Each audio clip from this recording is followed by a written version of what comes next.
Anne Clarissa Eden, Countess of Avon, was an English memoirist and the second wife of Anthony Eden, who served as British Prime Minister from 1955 to 1957.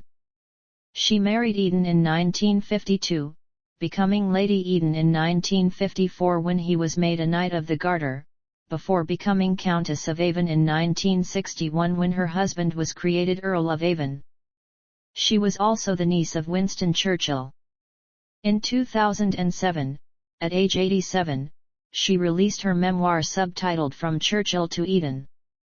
On the death of Lady Wilson of Revolks in 2018, Lady Avon became the oldest living spouse of a British Prime Minister. She turned 100 in 2020, the second British Prime Minister's spouse to become a centenarian after Wilson. She also outlived 4 other Prime Ministers' spouses who came after her: Lady Dorothy Macmillan, Elizabeth Douglas Home, Audrey Callaghan and Sir Dennis Thatcher. Family. Eden was born on June 12, 1897 at Windlestone Hall, County Durham, into a conservative family of landed gentry. He was the third of 4 sons of Sir William Eden, 7th and 5th Baronet, and Sybil Frances Grey, a member of the prominent Grey family of Northumberland. Sir William was a former colonel and local magistrate from an old titled family. An eccentric and often foul-tempered man, he was a talented watercolorist, portraitist, and collector of impressionists. Eden's mother had wanted to marry Francis Knollys, who later became a significant royal advisor, but the match was forbidden by the Prince of Wales. Although she was a popular figure locally, she had a strained relationship with her children, and her profligacy ruined the family fortunes, meaning Eden's elder brother Tim had to sell Windlestone in 1936. Referring to his parentage, Rab Butler would later quip that Anthony Eden, a handsome but ill-tempered man, was half-mad baronet, half-beautiful woman. Eden's great-grandfather was William Iremonger, who commanded the 2nd Regiment of Foot during the Peninsular War and fought under Wellington at Vimeiro. He was also descended from Governor Sir Robert Eden, 1st Baronet, of Maryland, and, through the Calvert family of Maryland, he was connected to the ancient Roman Catholic aristocracy of the Arundel and Howard families, as well as Anglican families including as the Earls of Carlisle, Effingham, and Suffolk. The Calverts had converted to the established church early in the 18th century to regain the proprietorship of Maryland. He also had some Danish and Norwegian descent. Eden was once amused to learn that one of his ancestors had, like Churchill's ancestor the Duke of Marlborough, been the lover of Barbara Castlemaine. There was speculation for many years that Eden's biological father was the politician and man of letters George Wyndham, but this is considered impossible as Wyndham was in South Africa at the time of Eden's conception. Eden's mother was rumoured to have had an affair with Wyndham. His mother and Wyndham exchanged affectionate communications in 1896, but Wyndham was an infrequent visitor to Windlestone and probably did not reciprocate Sybil's feelings. Eden was amused by the rumours but, according to his biographer Rhodes James, probably did not believe them. He did not resemble his siblings, but his father Sir William attributed this to his being a Grey, not an Eden. Eden had an elder brother, John, who was killed in action in 1914, and a younger brother, Nicholas, who was killed when the battlecruiser HMS Indefatigable blew up and sank at the Battle of Jutland in 1916. Early life. School. Eden was educated at 2 independent schools. He attended Sandroyd School in Wiltshire from 1907 to 1910, where he excelled in languages. He then started at Eton College in January 1911. There, he won a Divinity Prize and excelled at cricket, rugby, and rowing, winning house colours in the last. Eden learned French and German on continental holidays and, as a child, is said to have spoken French better than English. Although Eden was able to converse with Hitler in German in February 1934 and with Chinese Premier Zhou Enlai in French at Geneva in 1954, he preferred, out of a sense of professionalism, to have interpreters translate at formal meetings. Although Eden later claimed to have had no interest in politics until the early 1920s, his biographer writes that his teenage letters and diaries only really come to life when discussing the subject. He was a strong, partisan conservative, thinking his protectionist father a fool in November 1912 for trying to block his free trade supporting uncle from a parliamentary candidacy. He rejoiced in the defeat of Charles Masterman at a by-election in May 1914 and once astonished his mother on a train journey by telling her the MP and the size of his majority for each constituency through which they passed. By 1914 he was a member of the Eden Society. First World War. During the First World War, Eden's elder brother, Lieutenant John Eden, was killed in action on October 17, 1914, at the age of 26, while serving with the 12th Lancers. He is buried in Larchwood Commonwealth War Graves Commission Cemetery in Belgium. His uncle Robin was later shot down and captured whilst serving with the Royal Flying Corps. Volunteering for service in the British Army, like many others of his generation, Eden served with the 21st Battalion of the King's Royal Rifle Corps, a Kitchener's Army unit, initially recruited mainly from County Durham country labourers, who were increasingly replaced by Londoners after losses at the Somme in mid-1916. He was commissioned as a temporary second lieutenant on November 2, 1915. His battalion transferred to the Western Front on May 4, 1916 as part of the 41st Division. On May 31, 1916, Eden's younger brother, Midshipman William Nicholas Eden, was killed in action, aged 16, on board HMS Indefatigable during the Battle of Jutland. He is commemorated on the Plymouth Naval Memorial.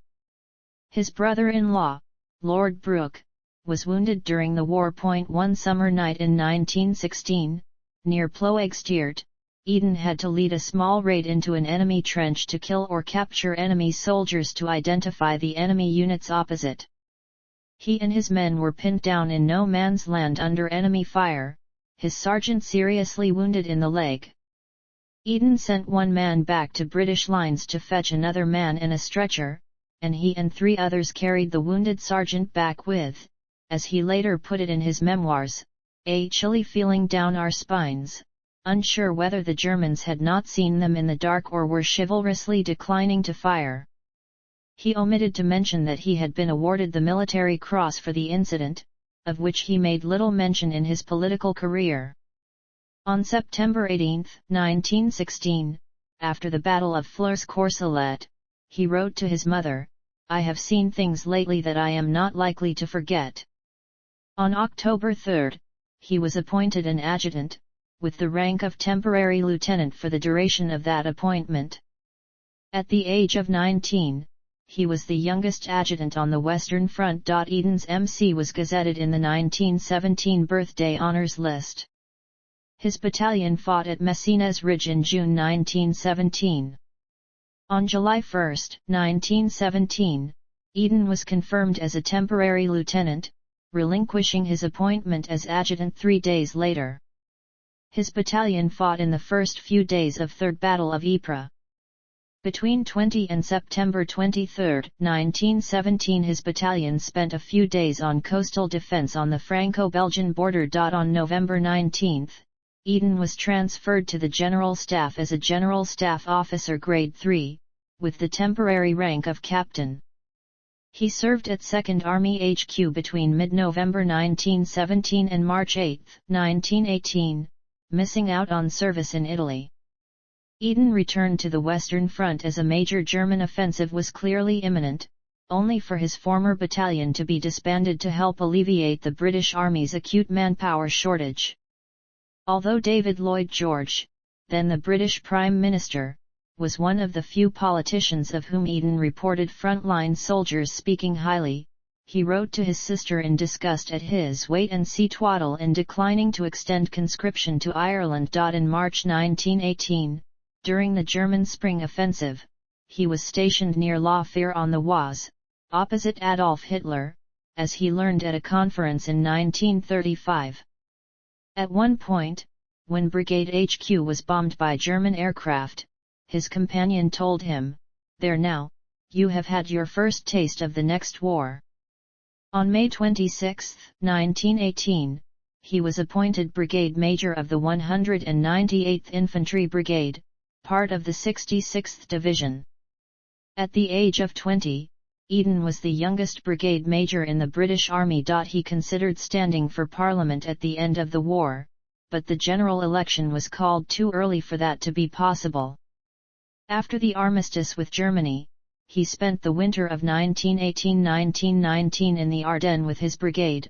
On March 28, 1919, he transferred to be Brigade Major of the 99th Infantry Brigade. Eden contemplated applying for a commission in the regular army, but these were very hard to come by with the army contracting so rapidly.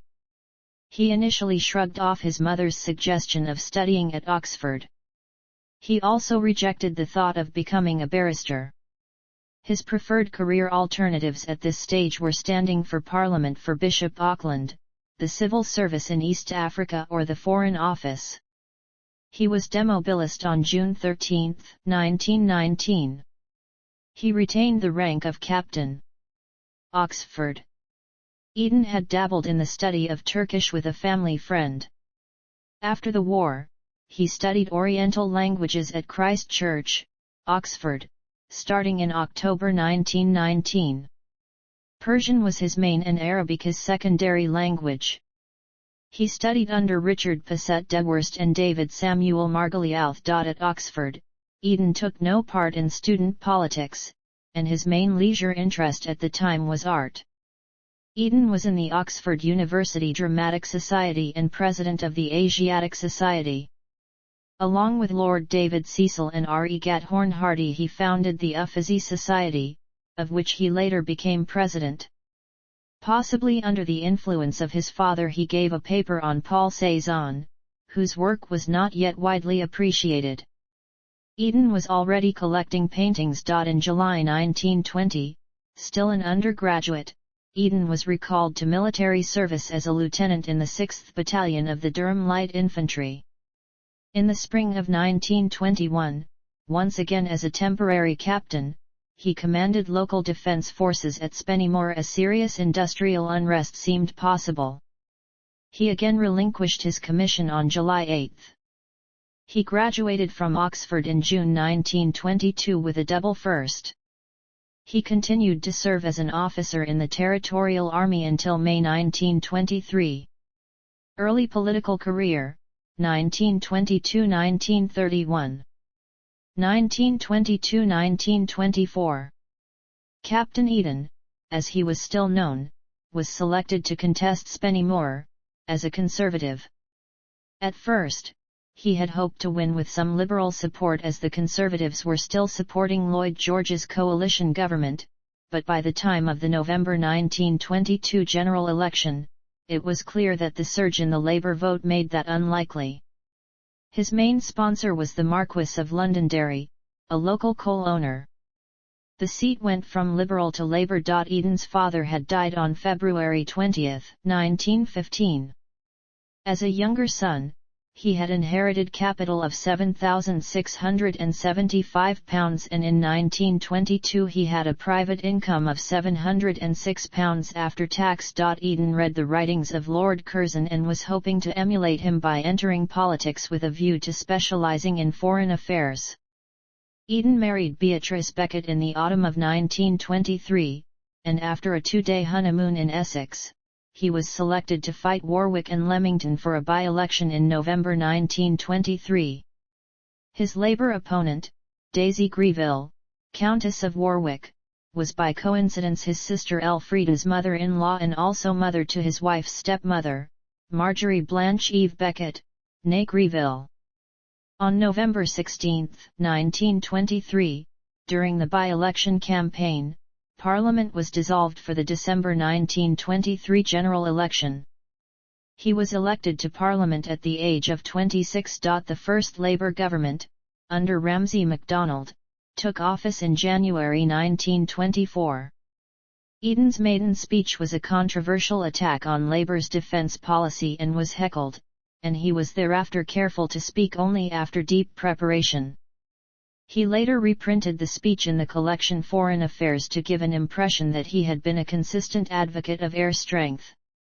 Eden admired H. Asquith, then in his final year in the Commons, for his lucidity and brevity. On April 1, 1924, he spoke to urge Anglo-Turkish friendship and the ratification of the Treaty of Lausanne, which had been signed in July 1923. 1924–1929. The Conservatives returned to power at the 1924 general election. In January 1925, Eden, disappointed not to have been offered a position, went on a tour of the Middle East and met Emir Faisal of Iraq. Faisal reminded him of the Tsar of Russia and suspect that his fate may be similar. During a visit to Pahlavi, Iran, he inspected the Abadan refinery, which he likened to a Swansea on a small scale. He was appointed Parliamentary Private Secretary to Godfrey Locker Lampson, Under-Secretary at the Home Office, serving under Home Secretary William Joynson Hicks. In July 1925, he went on a second trip to Canada, Australia, and India. He wrote articles for the Yorkshire Post, controlled by his father-in-law Sir Gervas Beckett, under the pseudonym Backbencher.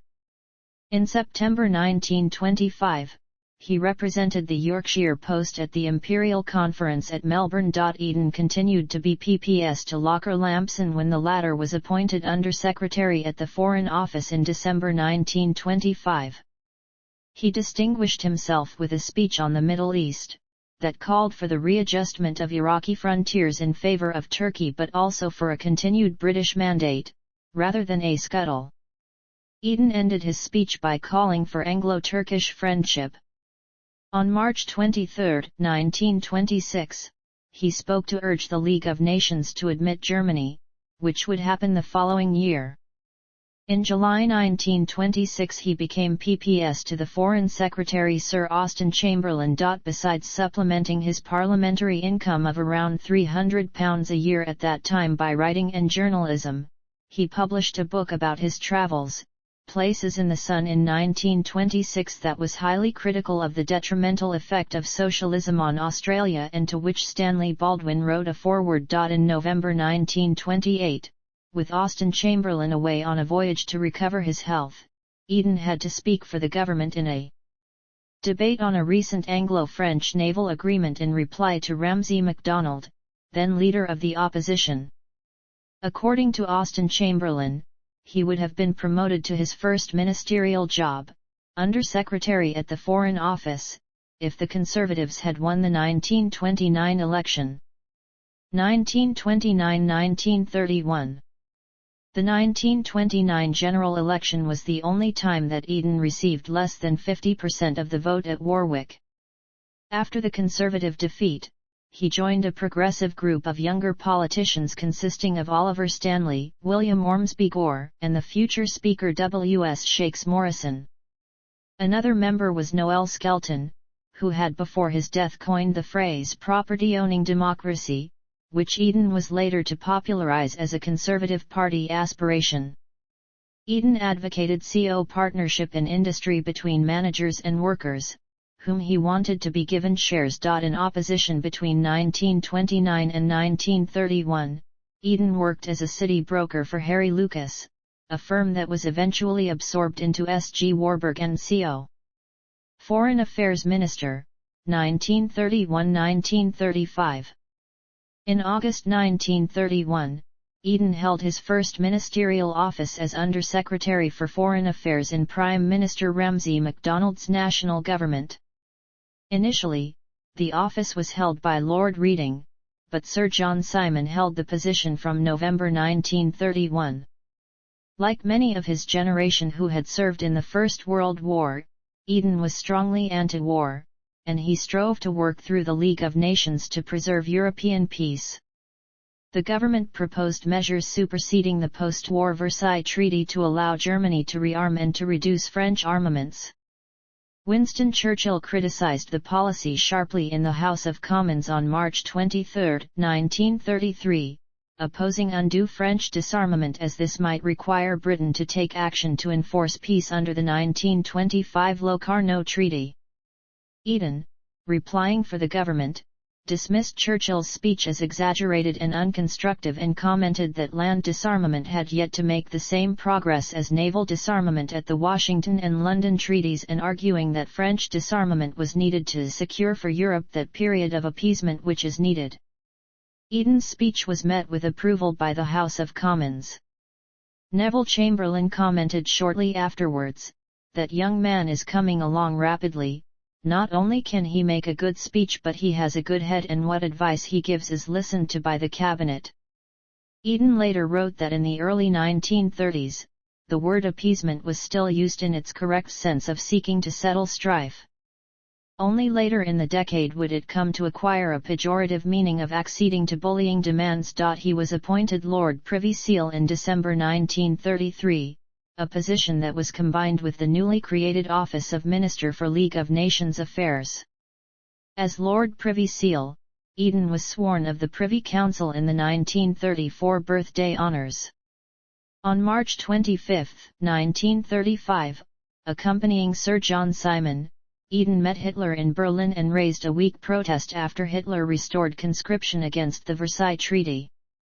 The same month, Eden also met Stalin and Litvinov in Moscow. He entered the cabinet for the first time when Stanley Baldwin formed his third administration in June 1935. Eden later came to recognize that peace could not be maintained by appeasement of Nazi Germany and Fascist Italy.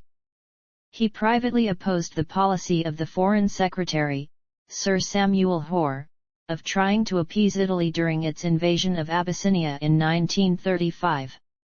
After Hoare resigned after the failure of the Hoare-Laval Pact, Eden succeeded him as Foreign Secretary. When Eden had his first audience with King George V, the king is said to have remarked, "No more coals to Newcastle, no more whores to Paris." In 1935, Baldwin sent Eden on a 2-day visit to see Hitler, with whom he dined twice. Litvinov's biographer John Holroyd Dufton believed that Eden shares with Molotov the experience of being the only people to have had dinner with Hitler, Churchill, Roosevelt, and Stalin, although not on the same occasion. Hitler never had dinner with any of the other three leaders, and as far as is known, Stalin never saw Hitler. Attlee was convinced that public opinion could stop Hitler, saying in a speech in the House of Commons, "We believe in a league system in which the whole world would be ranged against an aggressor.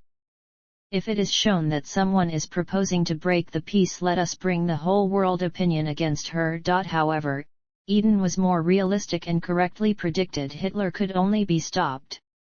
"There may be the only course of action open to us to join with those powers who are members of the League in affirming our faith in that institution and to uphold the principles of the Covenant.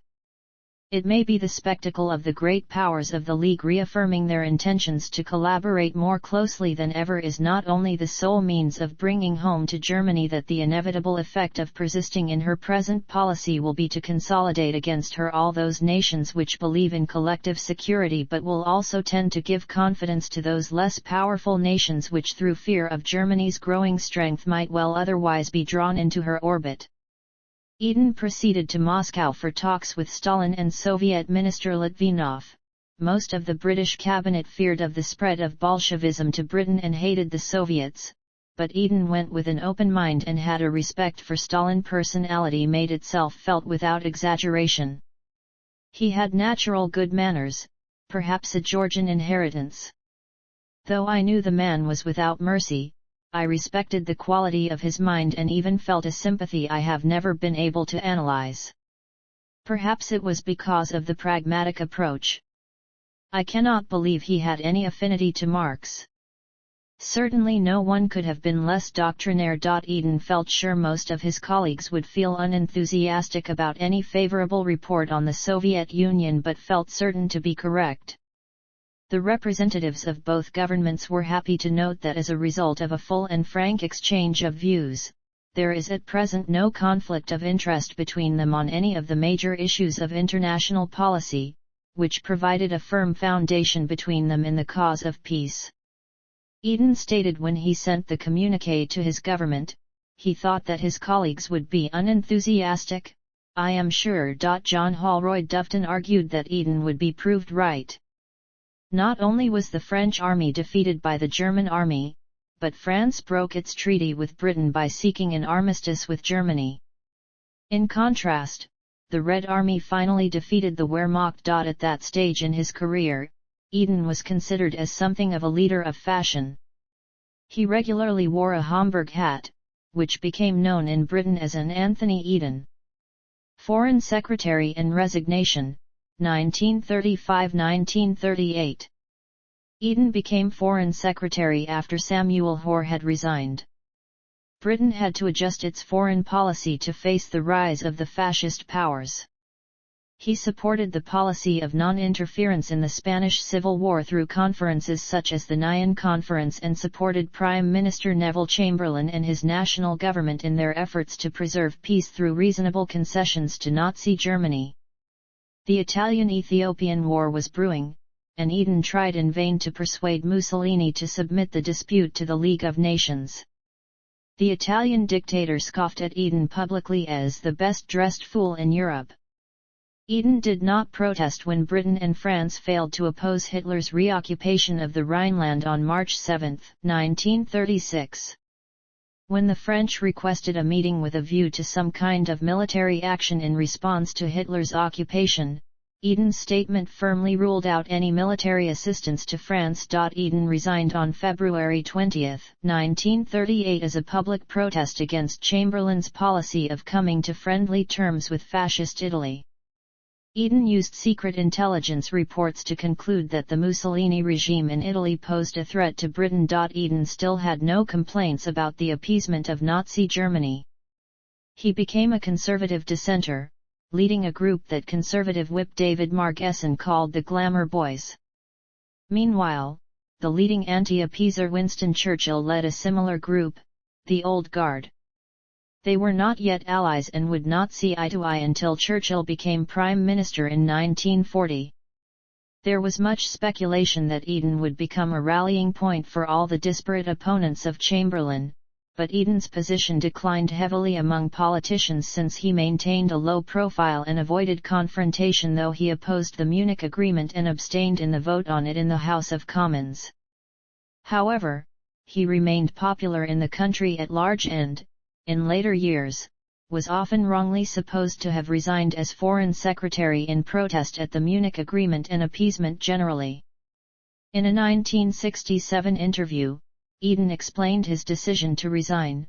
"We had an agreement with Mussolini about the Mediterranean and Spain, which he was violating by sending troops to Spain, and Chamberlain wanted to have another agreement. I thought Mussolini should honor the first one before we negotiated for the second. I was trying to fight a delaying action for Britain, and I could not go along with Chamberlain's policy." Second World War. During the last months of peace in 1939, Eden joined the Territorial Army with the rank of Major, in the London Rangers motorised battalion of the King's Royal Rifle Corps and was at annual camp with them in Beaulieu, Hampshire, when he heard news of the Molotov-Ribbentrop Pact. 2 days after the outbreak of war, on September 3, 1939, Eden, unlike most territorials, did not mobilize for active service. Instead, he returned to Chamberlain's government as Secretary of State for Dominion Affairs, and he visited Palestine in February 1940 to inspect the 2nd Australian Imperial Force. However, he was not in the War Cabinet. As a result, he was not a candidate for Prime Minister when Chamberlain resigned on May 10, 1940 after the Narvik debate and Churchill became Prime Minister. Churchill appointed Eden Secretary of State for War. At the end of 1940, Eden returned to the Foreign Office and became a member of the Executive Committee of the Political Warfare Executive in 1941. Although he was one of Churchill's closest confidants, his role in wartime was restricted because Churchill himself conducted the most important negotiations, those with Franklin D. Roosevelt and Joseph Stalin, but Eden served loyally as Churchill's lieutenant. In December 1941, he traveled by ship to the Soviet Union where he met the Soviet leader Stalin and surveyed the battlefields upon which the Soviets had successfully defended Moscow from the German army attack in Operation Barbarossa. Nevertheless, he was in charge of handling most of the relations between Britain and the Free French leader, Charles de Gaulle, during the last years of the war. Eden was often both critical of the emphasis Churchill put on the special relationship with the United States and disappointed by the American treatment of its British allies. In 1942, Eden was given the additional role of Leader of the House of Commons. He was considered for various other major jobs during and after the war, including Commander-in-Chief Middle East in 1942, Viceroy of India in 1943 or Secretary-General of the newly formed United Nations Organization in 1945. In 1943, with the revelation of the Katyn massacre, Eden refused to help the Polish government in exile. Eden supported the idea of post-war expulsion of ethnic Germans from Czechoslovakia. In early 1943, Eden blocked a request from the Bulgarian authorities to aid with deporting part of the Jewish population from newly acquired Bulgarian territories to British-controlled Palestine. After his refusal, some of the people were transported to Treblinka extermination camp in Nazi-occupied Poland. In 1944, Eden went to Moscow to negotiate with the Soviet Union at the Tolstoy Conference. Eden also opposed the Morgenthau plan to deindustrialize Germany. After the Stalag Luft III murders, he vowed in the House of Commons to bring the perpetrators of the crime to exemplary justice, which led to a successful manhunt after the war by the Royal Air Force's Special Investigation Branch. During the Yalta Conference he pressed the Soviet Union and the United States to allow France a zone of occupation in post-war Germany. Eden's eldest son, pilot officer Simon Gascoigne Eden, went missing in action and was later declared dead. He was serving as a navigator with the Royal Air Force in Burma in June 1945. There was a close bond between Eden and Simon's death was a great personal shock to his father. Mrs. Eden reportedly reacted to the loss of her son differently, which led to a breakdown in the marriage. De Gaulle wrote him a personal letter of condolence in French. In 1945, he was mentioned by Havden Code among 7 candidates who were qualified for the Nobel Prize Peace. However, he did not explicitly nominate any of them. The person who was actually nominated was Cordell Hull. Post-war, 1945–1955. In opposition, 1945–1951. After the Labour Party won the 1945 election, Eden went into opposition as deputy leader of the Conservative Party. Many felt that Churchill should have retired and allowed Eden to become party leader, but Churchill refused to consider the idea. As early as the spring of 1946, Eden openly asked Churchill to retire in his favour. He was in any case depressed by the end of his first marriage and the death of his eldest son.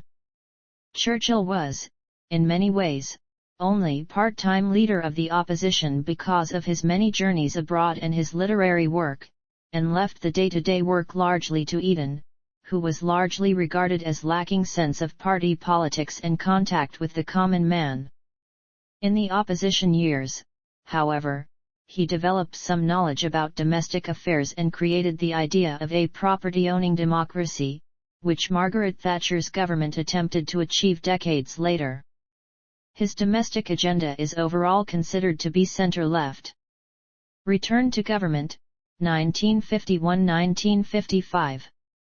In 1951 the Conservatives returned to office and Eden became Foreign Secretary for a third time. Churchill was largely a figurehead in the government, and Eden had effective control of British foreign policy for the second time, with the decline of the Empire and the intensifying of the Cold War. Churchill wanted to appoint Eden Deputy Prime Minister as well as Foreign Secretary, but the King objected and said that the office did not exist in the UK Constitution and might interfere with his ability to appoint a successor. Thus, Eden was not appointed Deputy Prime Minister. However, he still considered himself Churchill's second-in-command and had been regarded as Churchill's crown prince since 1942. Eden's biographer Richard Lamb said that Eden bullied Churchill into going back on commitments to European unity made in opposition. The truth appears to be more complex. Britain was still a world power, or at least trying to be one, in 1945-55, with the concept of sovereignty not as discredited as on the continent.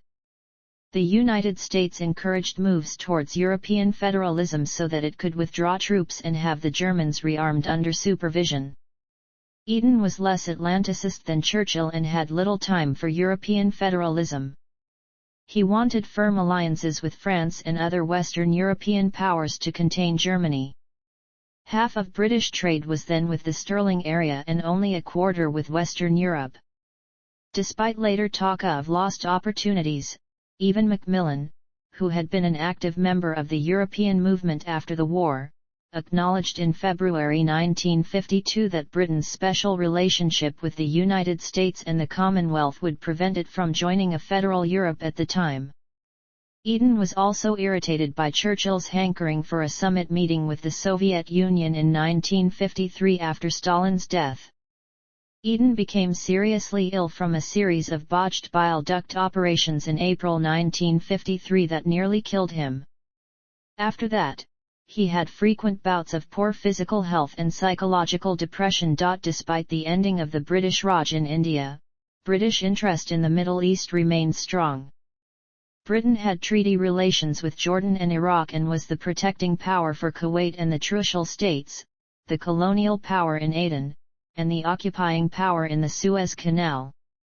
Many right-wing conservative MPs, organized in the so-called Suez Group, sought to retain the imperial role, but economic pressures made maintenance of it increasingly difficult.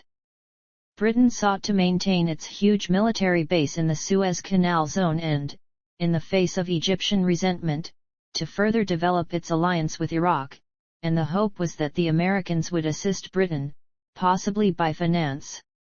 While the Americans cooperated with the British in the 28 Mordad coup against the Mossadegh government in Iran after it had nationalized British oil interests, the Americans developed their own relations in the region and took a positive view of the Egyptian free officers and developed friendly relations with Saudi Arabia. Britain was eventually forced to withdraw from the Canal Zone, and the Baghdad Pact security treaty was not supported by the United States, which left Eden vulnerable to the charge of having failed to maintain British prestige. Eden had grave misgivings about American foreign policy under Secretary of State John Foster Dulles and President Dwight D. Eisenhower. As early as March 1953, Eisenhower was concerned at the escalating costs of defense and the increase of state power that it would bring. Eden was irked by Dulles's policy of brinkmanship, the display of muscle, in relations with the communist world. In particular, both had heated exchanges with one another regarding the proposed American aerial strike operation to try to save the beleaguered French Union garrison at the Battle of Dien Bien Phu in early 1954. The operation was cancelled, in part, because of Eden's refusal to commit to it for fear of Chinese intervention and ultimately a Third World War. Dulles then walked out early in the Geneva Conference talks and was critical of the American decision not to sign it. Nevertheless, the success of the conference ranked as the outstanding achievement of Eden's third term in the Foreign Office. During the summer and fall of 1954, the Anglo-Egyptian agreement to withdraw all British forces from Egypt was also negotiated and ratified. There were concerns that if the European defense community was not ratified as it wanted, the United States might withdraw into defending only the Western Hemisphere, but recent documentary evidence confirms that the US intended to withdraw troops from Europe anyway even if the EDC was ratified. After the French National Assembly rejected the EDC in August 1954, Eden tried to come up with a viable alternative. Between 11 and September 17, he visited every major West European capital to negotiate West Germany becoming a sovereign state and entering the Western European Union prior to it entering NATO. Paul-Henri Spaak said that Eden saved the Atlantic Alliance. In October 1954, he was appointed to the Order of the Garter and became Sir Anthony Eden. Prime Minister, 1955–1957. In April 1955 Churchill retired, and Eden succeeded him as Prime Minister. He was a very popular figure as a result of his long wartime service and his famous good looks and charm. His famous words "peace comes first" always added to his already substantial popularity. On taking office, he immediately called a general election for May 26, 1955, at which he increased the Conservative majority from 17 to 60, an increase in majority that broke a 90-year record for any UK government. The 1955 general election was the last in which the Conservatives won the majority share of the votes in Scotland.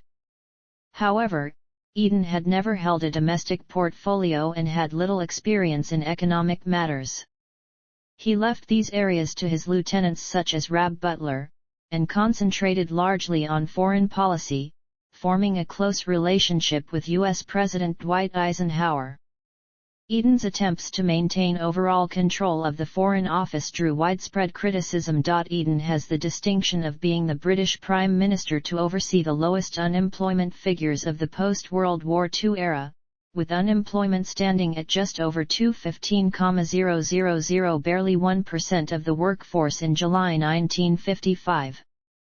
Suez. The alliance with the U.S. proved not universal, however, when in July 1956 Gamal Abdel Nasser, President of Egypt, nationalized the Suez Canal, following the withdrawal of Anglo-American funding for the Aswan Dam. Eden believed the nationalization was in violation of the Anglo-Egyptian Treaty of 1954 that Nasser had signed with the British and French governments on October 19, 1954. This view was shared by Labour leader Hugh Gaitskell and Liberal leader Joe Grimond. In 1956 the Suez Canal was of vital importance since over two-thirds of the oil supplies of Western Europe passed through it, with 15,000 ships a year, one-third of them British. Three-quarters of all canal shipping belonged to NATO countries. Britain's total oil reserve at the time of the nationalization was enough for only 6 weeks. The Soviet Union was certain to veto any sanctions against Nasser at the United Nations. Britain and a conference of other nations met in London following the nationalization in an attempt to resolve the crisis through diplomatic means. However, the 18 nations' proposals, including an offer of Egyptian representation on the board of the Suez Canal Company and a share of profits, were rejected by Nasser. Eden feared that Nasser intended to form an Arab alliance that would threaten to cut off oil supplies to Europe and, in conjunction with France, decided he should be removed from power. Most people believed that Nasser was acting from legitimate patriotic concerns and the nationalization was determined by the Foreign Office to be deliberately provocative but not illegal. The Attorney General, Sir Reginald Manningham Buller, was not asked for his opinion officially but made his view, that the government's contemplated armed strike against Egypt would be unlawful, known through the Lord Chancellor. Anthony Nutting recalled that Eden told him, "What's all this nonsense about isolating Nasser or neutralizing him as you call it? I want him destroyed, can't you understand? I want him murdered, and if you and the Foreign Office don't agree, then you'd better come to the cabinet and explain why." When Nutting pointed out that they had no alternative government to replace Nasser, Eden apparently replied, "I don't give a damn if there's anarchy and chaos in Egypt." At a private meeting at Downing Street on October 16, 1956, Eden showed several ministers a plan, submitted 2 days earlier by the French. Israel would invade Egypt, Britain and France would give an ultimatum telling both sides to stop and, when one refused, send in forces to enforce the ultimatum, separate the two sides and occupy the canal and get rid of Nasser. When Nutting suggested the Americans should be consulted, Eden replied, I will not bring the Americans into this. Dulles has done enough damage as it is. This has nothing to do with the Americans. We and the French must decide what to do, and we alone."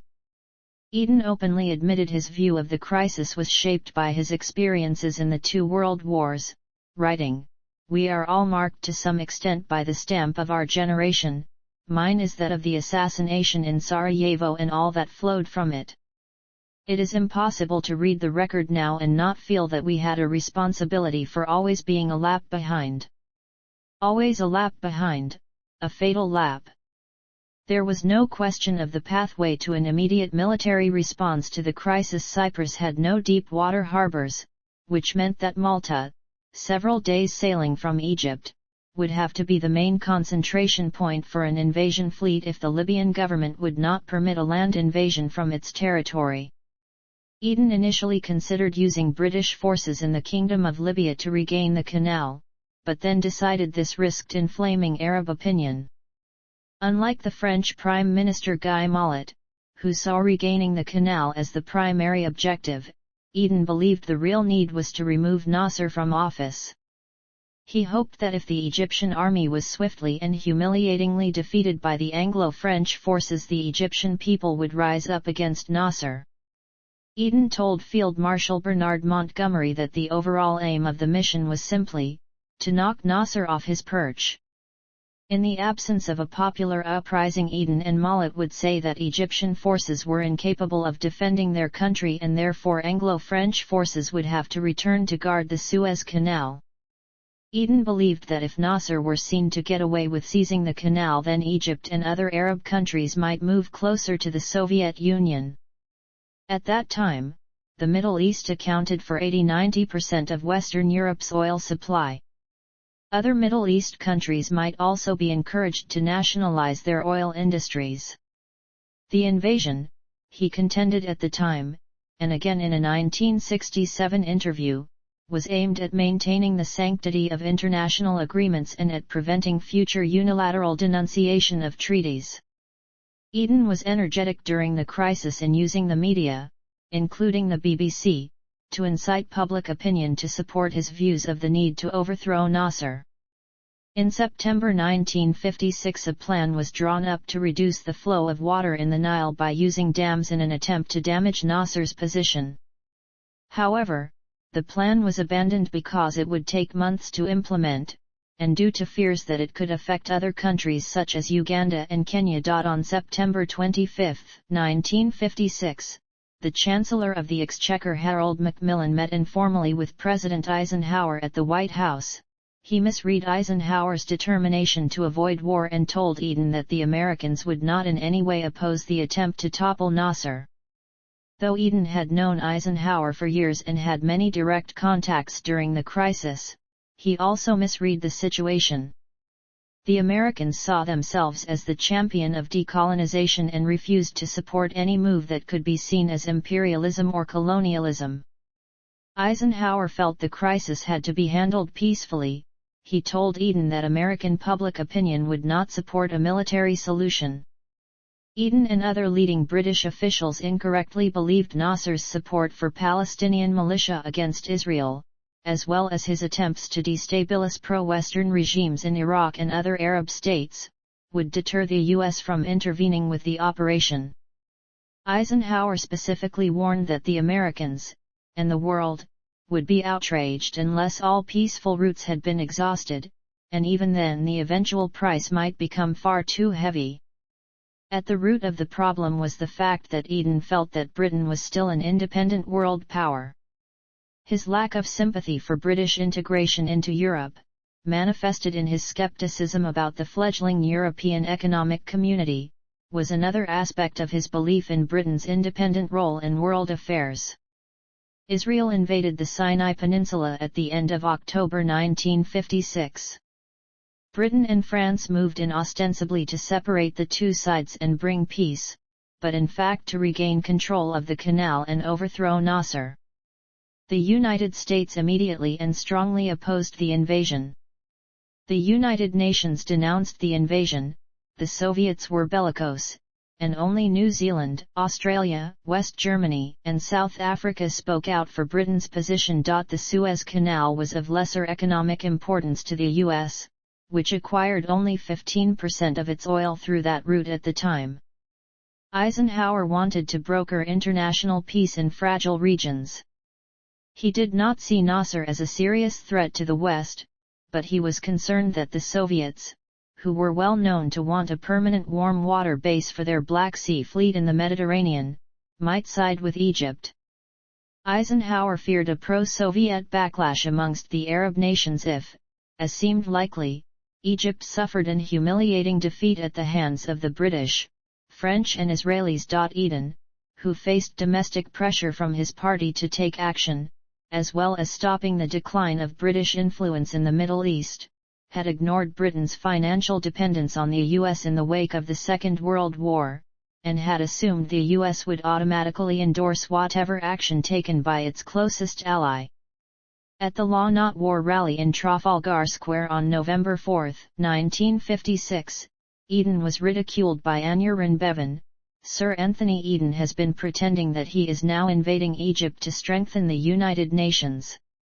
Every burglar of course could say the same thing. He could argue that he was entering the house to train the police. So, if Sir Anthony Eden is sincere in what he is saying, and he may be, then he is too stupid to be a Prime Minister. Public opinion was mixed. Some historians think that the majority of public opinion in the UK was on Eden's side. Eden was forced to bow to American diplomatic and financial pressure, and protests at home, by calling a ceasefire when Anglo-French forces had captured only 23 miles of the canal. With the US threatening to withdraw its financial support for the pound sterling, the cabinet divided and the Chancellor of the Exchequer Harold Macmillan threatening to resign unless an immediate ceasefire was called, Eden was under immense pressure. He considered defying the calls until the commander on the ground told him it could take up to 6 days for the Anglo-French troops to secure the entire canal zone. Therefore, a ceasefire was called at midnight on 7 November. In his 1987 book Spycatcher, Peter Wright said that, following the imposed ending to the military operation, Eden reactivated the assassination option for a second time. By this time virtually all MI6 agents in Egypt had been rounded up by Nasser, and a new operation, using renegade Egyptian officers, was drawn up. It failed principally because the cache of weapons which had been hidden on the outskirts of Cairo was found to be defective. Suez badly damaged Eden's reputation for statesmanship, and led to a breakdown in his health. He went on vacation to Jamaica in November 1956, at a time when he was still determined to soldier on as Prime Minister. His health, however, did not improve, and during his absence from London his Chancellor Harold Macmillan and Rab Butler worked to maneuver him out of office. On the morning of the ceasefire Eisenhower agreed to meet with Eden to publicly resolve their differences, but this offer was later withdrawn after Secretary of State Dulles advised that it could inflame the Middle Eastern situation further. The Observer newspaper accused Eden of lying to Parliament over the Suez Crisis, while MPs from all parties criticised his calling a ceasefire before the canal was taken. Churchill, while publicly supportive of Eden's actions, privately criticised his successor for not seeing the military operation through to its conclusion. Eden easily survived a vote of confidence in the House of Commons on November 8. 1957 resignation. Suez in retrospect. Britain-France rejected plan for union.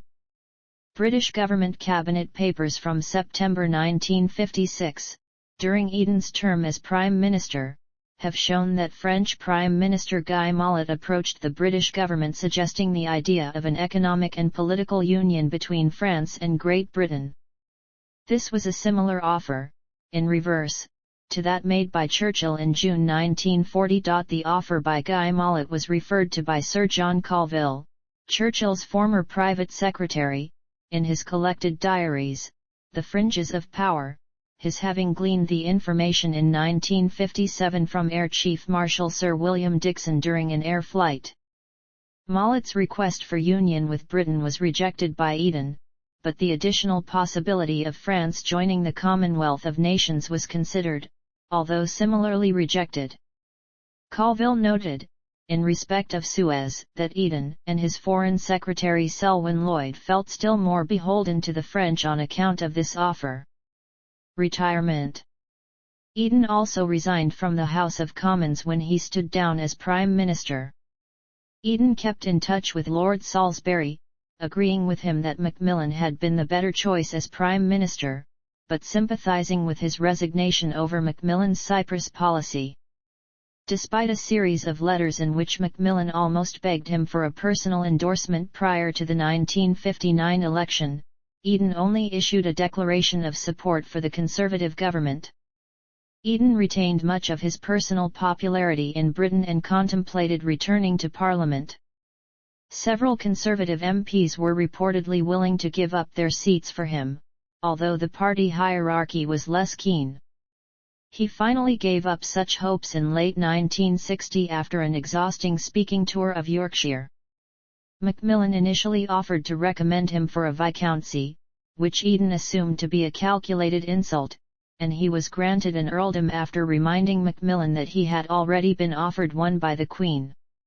He entered the House of Lords as the Earl of Avon in 1961. In retirement, Lord Avon, as he became, lived in Rosebower by the banks of the River Ebble in Broad Chalk, Wiltshire. Starting in 1961, he bred a herd of 60 Herefordshire cattle until a further decline in his health forced him to sell them in 1975.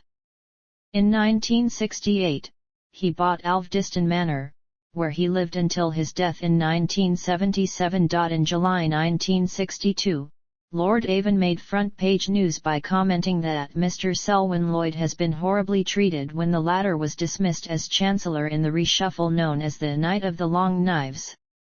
In August 1962, at a dinner party, he had a slanging match with Nigel Birch, who as Secretary of State for Air had not wholeheartedly supported the Suez invasion. In 1963, Lord Avon initially favoured Hailsham for the Conservative leadership but then supported Douglas Home as a compromise candidate. From 1945 to 1973, Lord Avon was Chancellor of the University of Birmingham. In a television interview in 1966, he called on the United States to halt its bombing of North Vietnam to concentrate on developing a peace plan that might conceivably be acceptable to Hanoi. The bombing of North Vietnam, he argued, would never settle the conflict in South Vietnam. On the contrary, he declared, bombing creates a sort of David and Goliath complex in any country that has to suffer as we had to, and as I suspect the Germans had to, in the last war. Lord Avon sat for extensive interviews for the famed multi-part Thames television production, The World at War, which was first broadcast in 1973.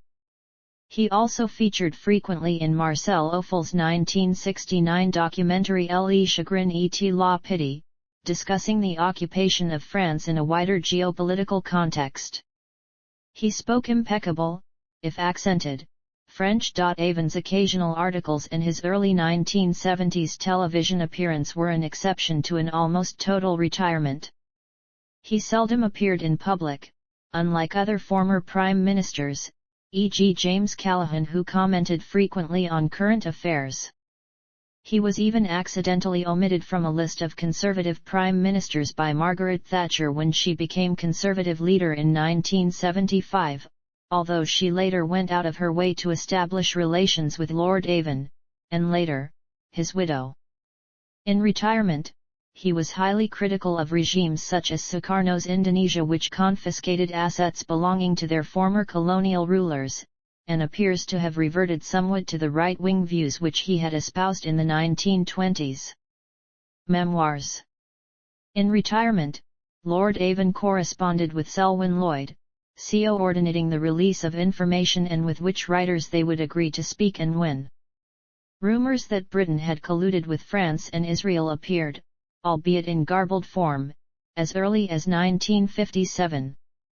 By the 1970s they had agreed that Lloyd would only tell his version of the story after Avon's death. In retirement, Lord Avon was particularly bitter that Eisenhower had initially indicated British and French troops should be allowed to remain around Port Said, only for the U.S. Ambassador Henry Cabot Lodge, Jr., to press for an immediate withdrawal at the UN, thereby rendering the operation a complete failure. Avon felt the Eisenhower administration's unexpected opposition was hypocritical in light of the 1953 Iranian coup d'état and the 1954 Guatemalan coup d'état. The Earl of Avon published 3 volumes of political memoirs, in which he denied that there had been any collusion with France and Israel. Like Churchill, Lord Avon relied heavily on the ghostwriting of young researchers, whose drafts he would sometimes toss angrily into the flower beds outside his study. One of them was the young David Dilks. In his view, American Secretary of State John Foster Dulles, whom he particularly disliked, was responsible for the ill fate of the Suez adventure.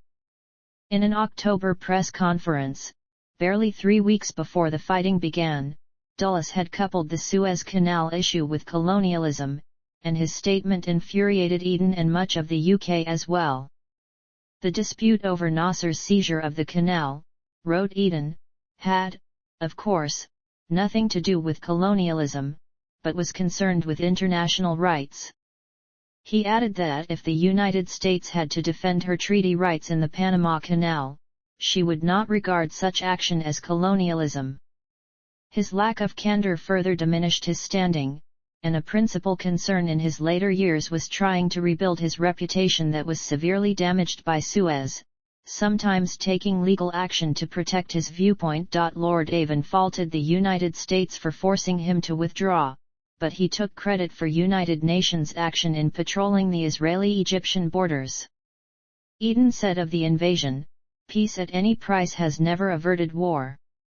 We must not repeat the mistakes of the pre-war years, by behaving as though the enemies of peace and order are armed with only good intentions."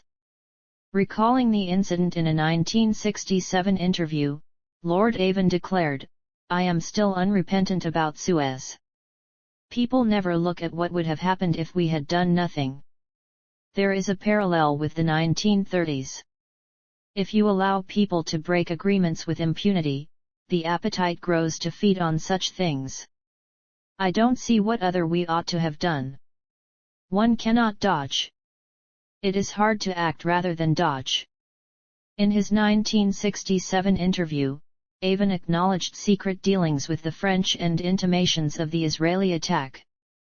He insisted, however, that the joint enterprise and the preparations for it were justified in the light of the wrongs it was designed to prevent. "I have no apologies to offer," Eden declared. At the time of his retirement, Eden had been short of money, although he was paid a £100,000 advance for his memoirs by the Times, with any profit over this amount to be split between himself and the newspaper. By 1970, they had brought him £185,000, leaving him a wealthy man for the first time in his life. Towards the end of his life, he published a personal memoir of his early life, Another World. Personal life. Relationships. On November 5, 1923, shortly before his election to Parliament, he married Beatrice Beckett, who was then 18. They had 3 sons, Simon Gascoigne, Robert, who died 15 minutes after being born in October 1928, and Nicholas. The marriage was not a success, with both parties apparently conducting affairs. By the mid-1930s his diaries seldom mention Beatrice. The marriage finally broke up under the strain of the loss of their son Simon, who was killed in action with the RAF in Burma in 1945. His plane was reported missing in action on June 23 and found on July 16. Eden did not want the news to be public until after the election result on July 26, to avoid claims of making political capital from it. Between 1946 and 1950, whilst separated from his wife, Eden conducted an open affair with Dorothy, Countess Beatty, the wife of David, Earl Beatty. Eden was the great-great-grandnephew of author Emily Eden and in 1947, wrote an introduction to her novel The Semi-Attached Couple. In 1950, Eden and Beatrice were finally divorced, and in 1952, he married Churchill's niece Clarissa Spencer Churchill, a nominal Roman Catholic who was fiercely criticized by Catholic writer Evelyn Waugh for marrying a divorced man. Health issues. Eden had a stomach ulcer, exacerbated by overwork, as early as the 1920s. During an operation to remove gallstones on April 12, 1953, in Boston, Massachusetts, his bile duct was damaged, leaving Eden susceptible to recurrent infections, biliary obstruction, and liver failure. The physician consulted at the time was the royal physician, Sir Horace Evans. 3 surgeons were recommended and Eden chose the one that had previously performed his appendectomy, John Basil Hume, surgeon from St. Bartholomew's Hospital. Eden suffered from cholangitis, an abdominal infection which became so agonizing that he was admitted to hospital in 1956 with a temperature reaching 106 degrees Fahrenheit. He required major surgery on 3 or 4 occasions to alleviate the problem. He was also prescribed Benzedrine, the wonder drug of the 1950s. Regarded then as a harmless stimulant, it belongs to the family of drugs called amphetamines, and at that time they were prescribed and used in a very casual way. Among the side effects of Benzedrine are insomnia, restlessness, and mood swings, all of which Eden suffered during the Suez Crisis. Indeed, earlier in his premiership he complained of being kept awake at night by the sound of motor scooters, being unable to sleep more than 5 hours per night or sometimes waking up at 3 a.m. Eden's drug regimen is now commonly agreed to have been a part of the reason for his bad judgment while Prime Minister. The Thorpe biography, however, denied Eden's abuse of Benzedrine, stating that the allegations were untrue, as is made clear by Eden's medical records at Birmingham University, not yet available for research. The resignation document written by Eden for release to the Cabinet on January 9, 1957 admitted his dependence on stimulants while denying that they had affected his judgment during the Suez Crisis in the autumn of 1956. I have been obliged to increase the drugs considerably and also increase the stimulants necessary to counteract the drugs. This has finally had an adverse effect on my precarious inside, he wrote. However, in his book The Suez Affair, historian Hugh Thomas, quoted by David Owen, claimed that Eden had revealed to a colleague that he was practically living on Benzedrine at the time. In all, at different points, but mostly simultaneously, he took a combination of sedatives, opioid painkillers, and corresponding stimulants to counteract their depressant effects. These included promazine, dextroamphetamine, sodium amytal, secobarbital, vitamin B12, and pethidine. Final illness and death. In December 1976, Lord Avon, as Eden now was, felt well enough to travel with his wife to the United States to spend Christmas and New Year with Averil and Pamela Harriman. However, after reaching the States, his health rapidly deteriorated. Prime Minister James Callaghan arranged for an RAF plane that was already in America to divert to Miami, to fly Avon home. Lord Avon died from metastatic carcinoma of the prostate to bones and mediastinal nodes at his home, Alvdiston Manor in Wiltshire, on January 14, 1977, aged 79. He was survived by Clarissa.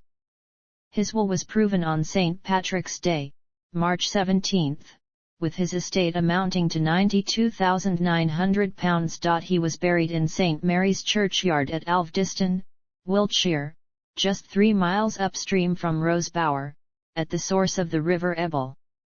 Lord Avon's papers are housed at the University of Birmingham Special Collections. At his death, Avon was the last surviving member of Churchill's War Cabinet. Avon's surviving son, Nicholas Eden, 2nd Earl of Avon, known as Viscount Eden from 1961 to 1977, was also a politician and a minister in the Thatcher government until his death from AIDS at the age of 54. Character, speaking style, and assessments. Eden, who was well-mannered, well-groomed, and good-looking, always made a particularly cultured appearance, and on occasions he emerged as something of a James Bond figure. He had an interest in sports cars and car racing. This image gave him huge popular support throughout his political life, but some contemporaries felt he was merely a superficial person lacking any deeper convictions. That view was enforced by his very pragmatic approach to politics. Sir Oswald Mosley, for example, said he never understood why Eden was so strongly pushed by the Tory party, as he felt that Eden's abilities were very much inferior to those of Harold Macmillan and Oliver Stanley.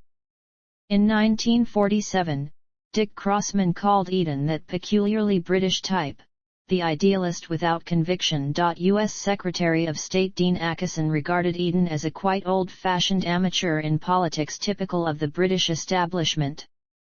In contrast, Soviet leader Nikita Khrushchev commented that until his Suez adventure Eden had been in the top world class. Eden was heavily influenced by Stanley Baldwin when he first entered Parliament. After earlier combative beginnings, he cultivated a low-key speaking style that relied heavily on rational argument and consensus building, rather than rhetoric and party point scoring, which was often highly effective in the House of Commons. However, he was not always an effective public speaker, and his parliamentary performances sometimes disappointed many of his followers, such as after his resignation from Neville Chamberlain's government. Winston Churchill once even commented on one of Eden's speeches that the latter had used every cliché except "God is love." That was deliberate, since Eden often struck out original phrases from speech drafts and replaced them with clichés. Eden's inability to express himself clearly is often attributed to shyness and lack of self-confidence. Eden is known to have been much more direct in meeting with his secretaries and advisers than in cabinet meetings and public speeches, and sometimes tended to become enraged and behave like a child, only to regain his temper within a few minutes. Many who worked for him remarked that he was two men, one charming, erudite, and hard-working, and the other petty and prone to temper tantrums during which he would insult his subordinates. As Prime Minister, Eden was notorious for telephoning ministers and newspaper editors from 6 a.m. onward. Rothwell wrote that even before Suez, the telephone had become a drug. During the Suez crisis, Eden's telephone mania exceeded all bounds. Eden was notoriously unclubbable and offended Churchill by declining to join the other club. He also declined honorary membership in the Athenaeum. However, he maintained friendly relations with opposition MPs. For example, George Thomas received a kind 2-page letter from Eden on learning that his stepfather had died. Eden was a trustee of the National Gallery between 1935 and 1949. He also had a deep knowledge of Persian poetry and of Shakespeare, and would bond with anybody who could display similar knowledge. Rothwell wrote that although Eden was capable of acting with ruthlessness, for instance over the repatriation of the Cossacks in 1945, his main concern was to avoid being seen as an appeaser, such as over the Soviet reluctance to accept a democratic Poland in October 1944. Like many people, Eden convinced himself that his past actions were more consistent than they had in fact been. Recent biographies put more emphasis on Eden's achievements in foreign policy and perceive him to have held deep convictions regarding world peace and security, as well as a strong social conscience. Rhodes James applied to Eden Churchill's famous verdict on Lord Curzon: "The morning had been golden, the noontime was bronze, and the evening lead. But all was solid, and each was polished until it shone after its fashion." Both Eden Court, Leamington Spa, built in 1960, and Sir Anthony Eden Way, Warwick, built in the 2000s, are named in his honour. Cultural depictions.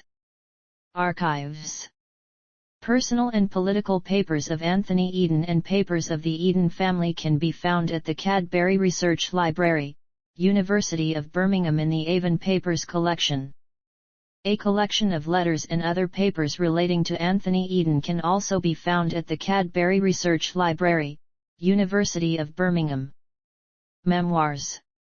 In retirement, Lord Avon corresponded with Selwyn Lloyd, coordinating the release of information and with which writers they would agree to speak and when. Rumours that Britain had colluded with France and Israel appeared, albeit in garbled form, as early as 1957. By the 1970s they had agreed that Lloyd would only tell his version of the story after Avon's death. In retirement, Lord Avon was particularly bitter that Eisenhower had initially indicated British and French troops should be allowed to remain around Port Said, only for the U.S. Ambassador Henry Cabot Lodge, Jr., to press for an immediate withdrawal at the UN, thereby rendering the operation a complete failure. Avon felt the Eisenhower administration's unexpected opposition was hypocritical in light of the 1953 Iranian coup d'état and the 1954 Guatemalan coup d'état. The Earl of Avon published 3 volumes of political memoirs, in which he denied that there had been any collusion with France and Israel. Like Churchill, Lord Avon relied heavily on the ghostwriting of young researchers, whose drafts he would sometimes toss angrily into the flower beds outside his study. One of them was the young David Dilks. In his view, American Secretary of State John Foster Dulles, whom he particularly disliked, was responsible for the ill fate of the Suez adventure. In an October press conference, barely 3 weeks before the fighting began, Dulles had coupled the Suez Canal issue with colonialism, and his statement infuriated Eden and much of the UK as well. The dispute over Nasser's seizure of the canal, wrote Eden, had, of course, nothing to do with colonialism, but was concerned with international rights. He added that if the United States had to defend her treaty rights in the Panama Canal, she would not regard such action as colonialism. His lack of candor further diminished his standing, and a principal concern in his later years was trying to rebuild his reputation that was severely damaged by Suez, sometimes taking legal action to protect his viewpoint. Lord Avon faulted the United States for forcing him to withdraw, but he took credit for United Nations action in patrolling the Israeli-Egyptian borders. Eden said of the invasion, "Peace at any price has never averted war.